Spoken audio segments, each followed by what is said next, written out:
Hi YouTube, how's it going?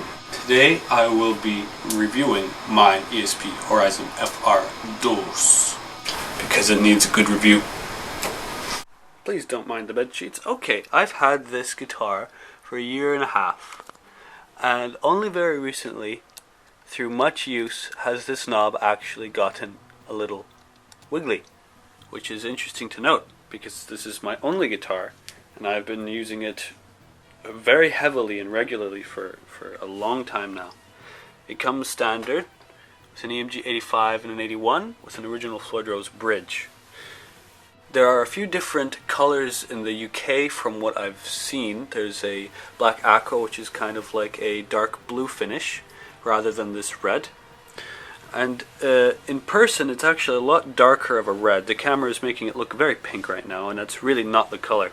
It comes stock with Goto tuners, is an original ESP product, and has an ebony fretboard, quilted maple top.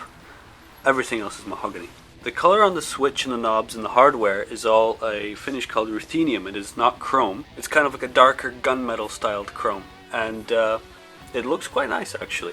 It's just, it really wears down after some time, which is unfortunate. You can see how I've used the tone pot here just a little bit, but even from that little bit of use it has wiped off some of the paint. The guitar also features a white cream binding around the entire body of the guitar and a proper white binding for the neck around the ebony with side square inlays, as well as the ESP logo on the 12th fret. Okay, let's check out the back here.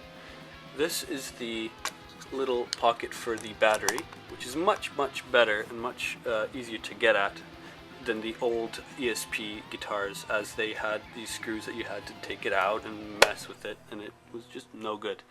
This is the back plate for the springs, which control what the tension is on the Floyd and what tuning you're in, etc, etc, and if it will work or not. This is of course electronics back here. As you can see, it is a beautiful neck through right here, all the way to the top. And of course the sign of professional craftsmanship right here, ESP Standard Series. There used to be a made in Japan thing here, but I think I got rid of it because it was just a sticker and it was going to fall off at some point anyway. But you can see how this is just 3 pieces quite clearly in this light. Thank goodness that it's bright out and bright enough in my room to see this. It's just 3 pieces, not 5 like on a Dean Korean made, or 5 like on a LTD guitar. So yeah, so let's have a listen to this thing. Of course you metal fans will be buying this guitar, as it is primarily a shredder's delight. The 25.5-inch scaled and 24 frets, as well as the Floyd Rose, which I have blocked on mine simply because of tuning issues. It's all very dime bag, very patio, very shredfest, which is nice, but I'm beginning to find like I want to change, but I'm just so used to the EMG sound. I guess maybe that's why it's a bit stale for me. Anyway, this is a lead high gain tone. Rather than beginning with a clean tone, I'm going to go straight for the high gain tone because everybody's going to be looking for that. Who would have thought?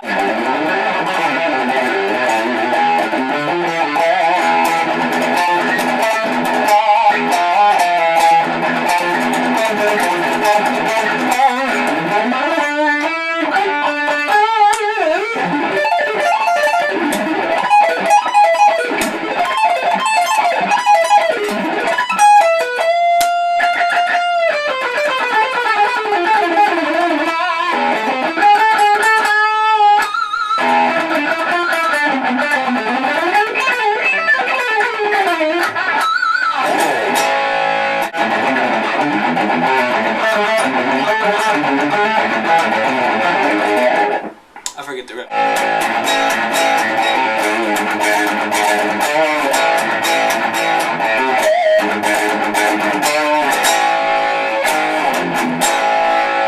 And now some clean jams, because really it can only go from clean and distortion.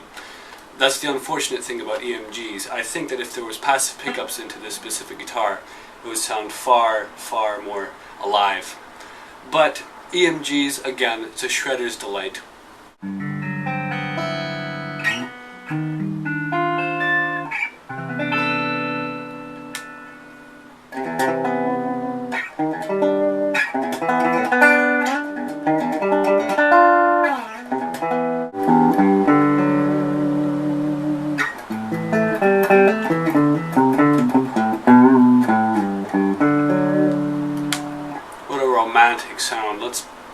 something a bit crunchier. Who cares about that jazz crap anyway?